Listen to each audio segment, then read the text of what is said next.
Hello everyone, welcome back to the channel. I'm Chris. Sorry, I'm reaching for a beverage. Right here. Got an orange. Oh yeah.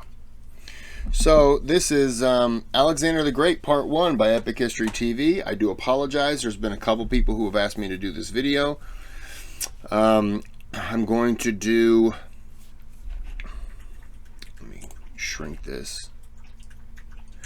I have the Congress of Vienna video, which I'm going to do. As you can see, it's 46 minutes. You can't see it because of me. I apologize, but the second video is like 50 some minutes. So I'm going to break those two videos down into about 2 videos each, because that 46 minute video will probably turn into an hour, and I just don't want to do that. It's just too long. I understand I've done some 40-minute videos lately. But 30 plus minutes I think is a little, that's about it. I'm trying to break them down so I can get more videos out. Just a timing thing with everything that I have going on. It's just easier for me to be able to do that. I apologize. I'm trying to get the light okay. But anyways, today's video is Alexander the Great Part 1, requested by quite a few people. I apologize. By Epic History TV. I don't know how many parts this is. It was 50 some minutes combined. I could do the math, but I'm not going to. So instead, we're just going to go ahead and get into this video. And sorry, I thought I had drool on me for some reason. I was petting my dogs. BC, Alexander, King of Macedonia, began one of the greatest military campaigns in history against the superpower of the age, the Persian Empire. The Persians. Just 20 years old, his brilliant and fearless leadership won him battle after battle. And in an astonishing 10-year campaign that took him to the edge of the known world, he carved out one of the largest empires ever known. Was Alexander the Great's larger than Genghis Khan? Because I always thought he had the largest, but I could be wrong. Few men have had such a massive impact on the course of history. To the Persians, he was Alexander the Accursed. But to the West, he was immortalized as Alexander the Great.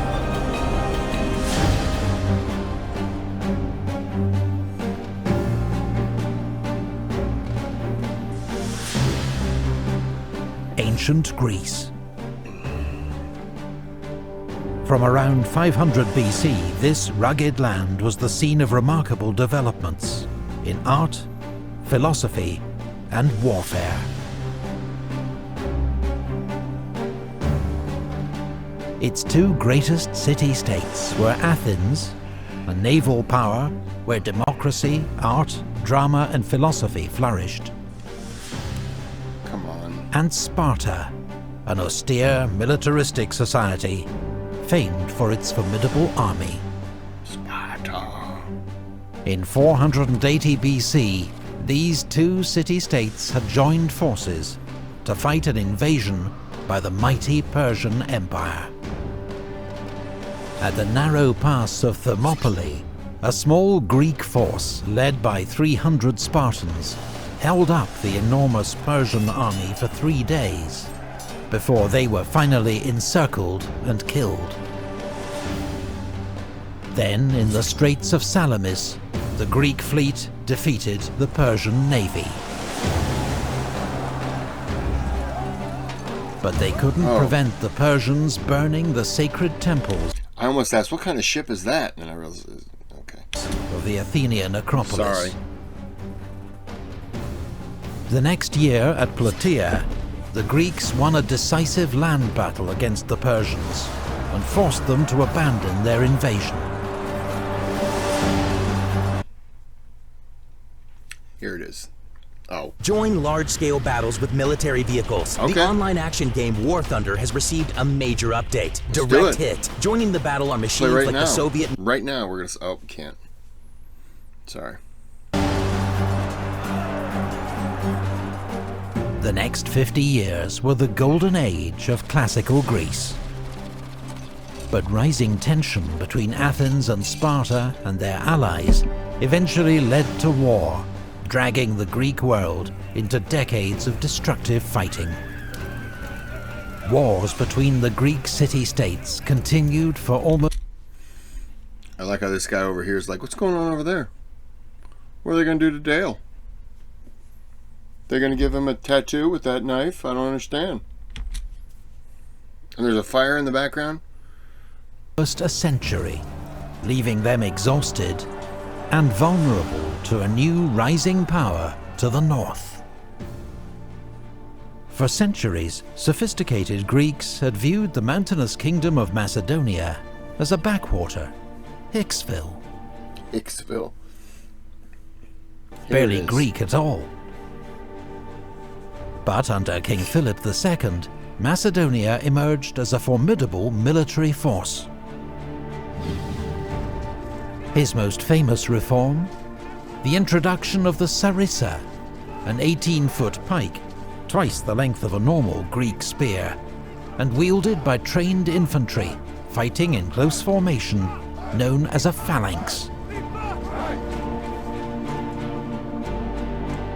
In 338 BC, at the Battle of Chaeronea, Philip's army crushed the joint forces of Thebes and Athens. Through alliance and conquest, Philip had already gained control over most of his neighbours. Now, following this victory, he united all Greece in an alliance known as the Hellenic League, or League of Corinth, with Philip as hegemon, or supreme commander. Only Sparta stood aside. Philip began to plan a great campaign, Stood aside as in they remained neutral, they didn't want any part of it? Hellenic or all-Greek war against the Persian Empire. Their old foe was now an ailing superpower, its great riches ripe for the taking. But on the eve of launching his war, Philip was assassinated by his own bodyguard, victim of Macedonia's brutal court rivalries. He was succeeded by his 20-year-old son, Alexander, brilliant, restless, tutored by the great philosopher Aristotle. Aristotle tutored him, huh? Interesting. Was his dad killed? I don't know anything about this, but was his dad killed? Did Alexander kind of, have anything to do with it? Was his dad killed because they thought that he wasn't as good of a military leader as maybe Alexander could have been? What was the deal with that? Aristotle tutored. Wow. Aristotle tutored him. That's interesting. It's a tongue twister, but it's interesting. And already an experienced military commander. Alexander inherited his father's grand plan to invade Persia, but first he had to secure his own position as king. At home, he had potential rivals executed, then crushed rebellions in Illyria, Thessaly, and central Greece. He made a special example of Thebes, completely destroying the ancient city and selling its people into slavery. Holy shit. In the spring of 334 BC, now ready to launch his war against the Persian Empire, Alexander led his army across the Hellespont into Asia Minor. It was the start of one of the greatest military campaigns in history. Wow. Alexander's army was about 40,000 strong, drawn from all parts of Greece. The infantry were commanded by the veteran Macedonian general Parmenion. In the front rank, 9,000 Macedonian phalangites, armed with the 18-foot sarissa. These were professional soldiers, well trained and drilled, who formed up for battle in the phalanx 16 ranks deep. This packed formation presented a solid wall of iron spear tips and was virtually unstoppable. But it was also difficult to maneuver and highly vulnerable to attacks on its flanks or rear. So 3,000 elite infantry, the hypaspists, or shield-bearers, armed with shorter spears, guarded its flanks. They were commanded by Parmenion's son, Nicanor. Stupid question, but who guarded their flanks? The second line of Alexander's army was made up of 7,000 Greek allies and 5,000 mercenaries, armed as hoplites. They took their name from the hoplon, their large round shield, and carried shorter 8-foot spears.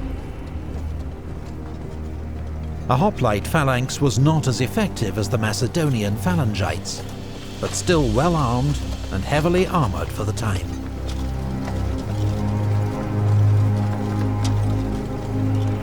The Agrianes were the army's elite skirmishers, expert javelin throwers from what's now southern Bulgaria. Other skirmishers from Thrace and Illyria were armed with javelins, slings and bows. The shock troops of Alexander's army were the companion cavalry, 1,800 elite horsemen, armed with spear and sword, commanded by Philotas, another son of Parmenion. Alexander led the royal squadron in person. There were also 1,800 cavalry from Thessaly, commanded by Callas, 600 from other parts of Greece, led by Erigyeus, and 900 mounted scouts from Thrace and Paeonia, under Cassander.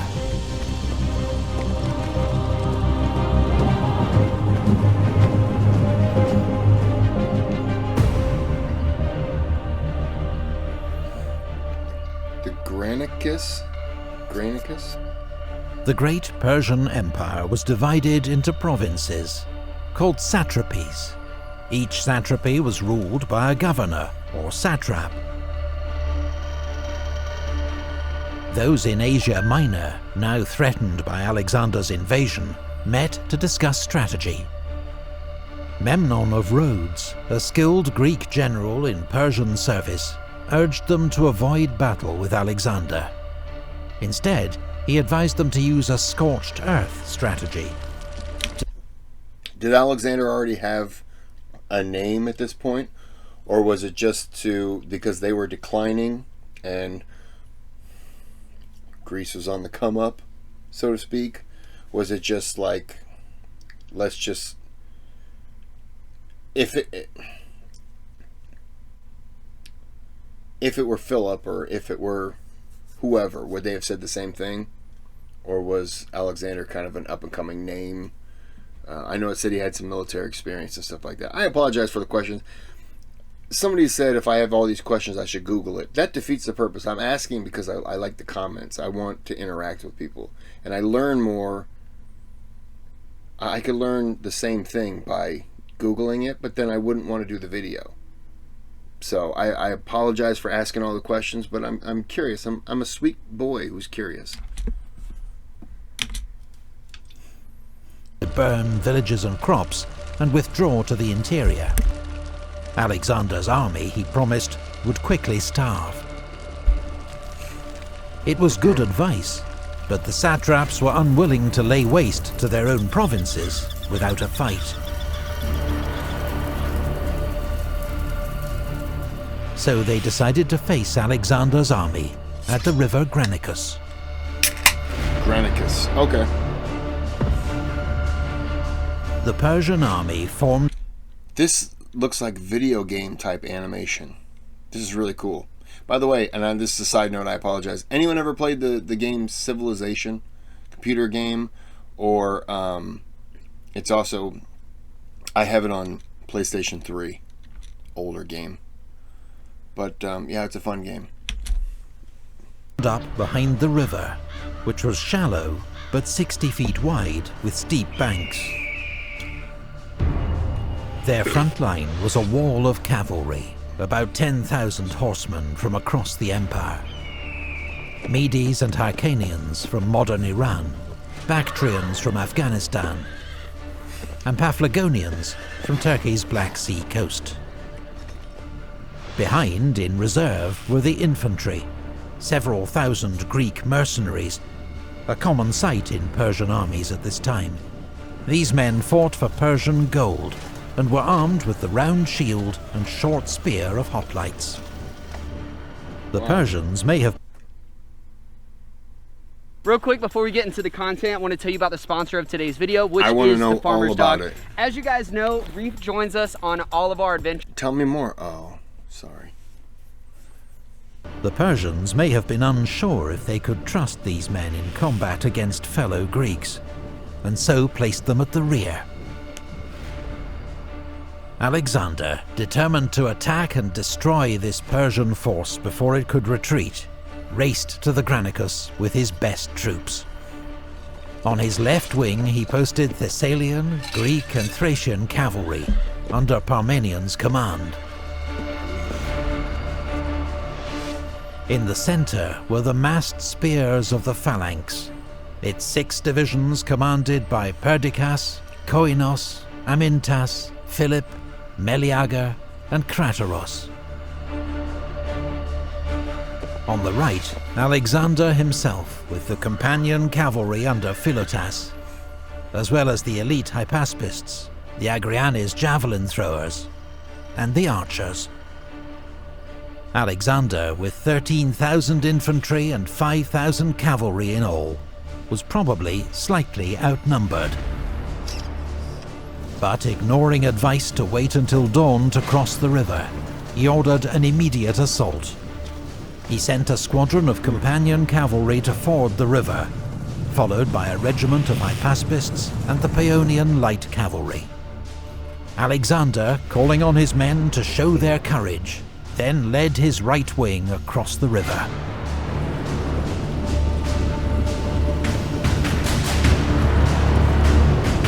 As they reached the middle of the river, the Greeks came under a hail of javelins, darts and arrows from the Persian line. Those that made it to the far bank were immediately charged by the Persian cavalry.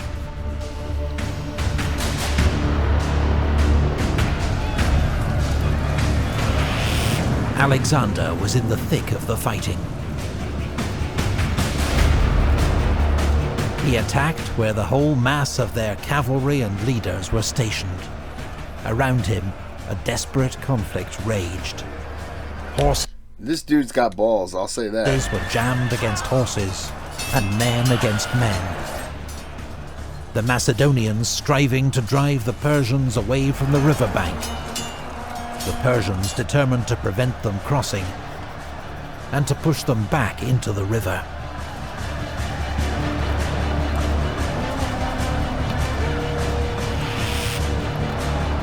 Alexander's attack seemed reckless, but he was buying time for the rest of his army to cross the river, including the irresistible Macedonian phalanx.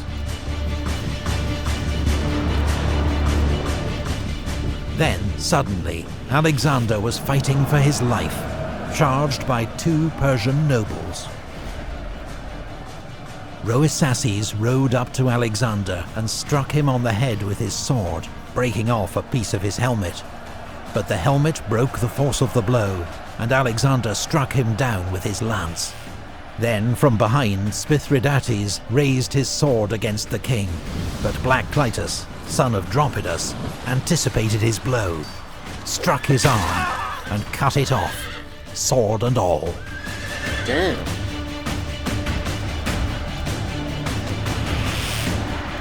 Now the Greek army was across the river, and the Persian cavalry faced a wall of Macedonian spears. Most turned and fled.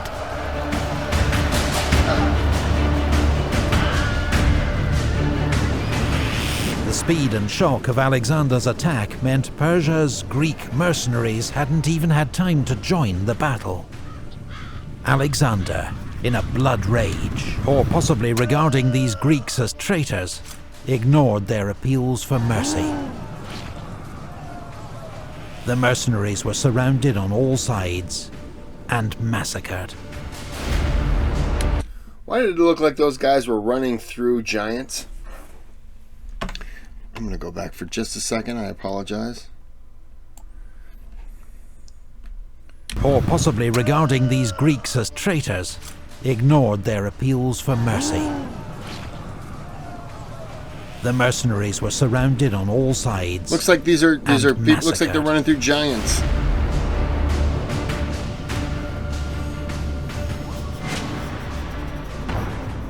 Alexander had won a great victory.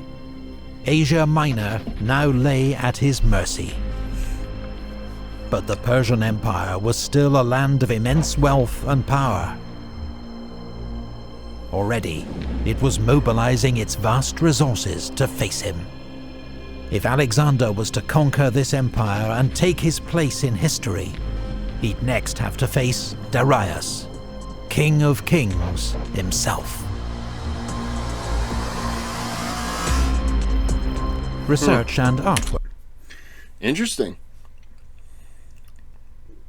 I don't know much about Alexander the Great. I mean, they teach you a little bit about him in school, but obviously it's highlights. And it's interesting. These are books, I'm going to guess. Where's Alexander the Great? I'd tell you that I would read one of them, but I wouldn't. Not that I don't care about him, but I mean,